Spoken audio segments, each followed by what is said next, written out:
ഈ TVKയുടെ റാലിക്കിടെ ജീവൻ നഷ്ടമായവരിൽ കൂടുതലും സ്ത്രീകളും കുട്ടികളുമാണ്. അതാണ് ഏറ്റവും വേദനിപ്പിക്കുന്നത്.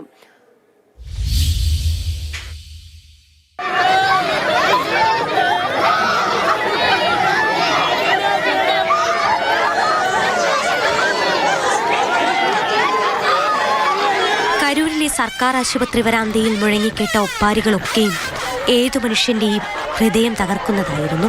പിഞ്ചു കുഞ്ഞുങ്ങൾ, ഗർഭിണികൾ, പ്രതിശ്രുത വധൂവരന്മാർ, അങ്ങനെ എത്രയെത്ര സ്വപ്നങ്ങൾ റോഡിൽ ചവിട്ടി അരയ്ക്കപ്പെട്ടു.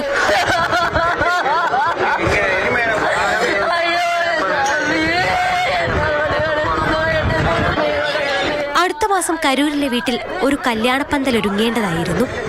അവിടെ വധൂവരന്മാരായി പുതിയ ജീവിതത്തിലേക്ക് കിടക്കേണ്ട ആകാശും ഗോകുലശ്രീയും ഇന്ന് ചേതനയേറ്റ് ആ വീട്ടിലേക്കെത്തും.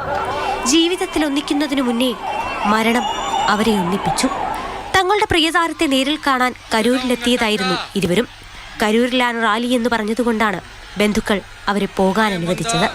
അറിയാവുന്ന ഒരാളുടെ വീടിന് മുകളിൽ നിൽക്കാമെന്ന് പറഞ്ഞാണ് അവർ പോയത്. തിക്കിനും തിരക്കിനുമിടയിൽപ്പെട്ട് മരണത്തിലേക്ക് പോകുമ്പോൾ അവർ ഒന്നിച്ചായിരുന്നു. ആളുകൾ അവരെ ചവിട്ടിയരച്ചുവെന്ന് അമ്മ അലമുറയിട്ട് കരഞ്ഞു. வந்துடுறாங்க திருப்பி ஒரு அரை மணி நேரம் கமிச்சு பார்த்தா ஒண்ணுமே இல்லம்மா, போனமா கிடக்குது. என் பிள்ளையும் மாப்பிளையும் போயிட்டாருப்பா, அடுத்த മാസം കല്യാണം. മക്കൾക്കൊപ്പം വിജയെ കാണാനെത്തിയതായിരുന്നു ഹേമലത. എന്നാൽ സായി ജീവയ്ക്കും സായി ലക്ഷ്മണയ്ക്കുമൊപ്പം ചേതനയേറ്റാണ് അവർ വീട്ടിലേക്ക് മടങ്ങുന്നത്.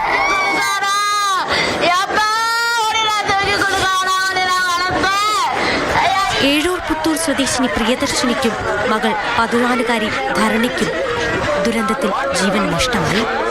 ഇങ്ങനെ എത്രയെത്രയോ നിരപരാധികളായ മനുഷ്യരാണ് ആരുടെയൊക്കെയോ പിടിപ്പുകേടുകൾ കൊണ്ട് ഇല്ലാതായത്. News desk, Mathrubhumi news.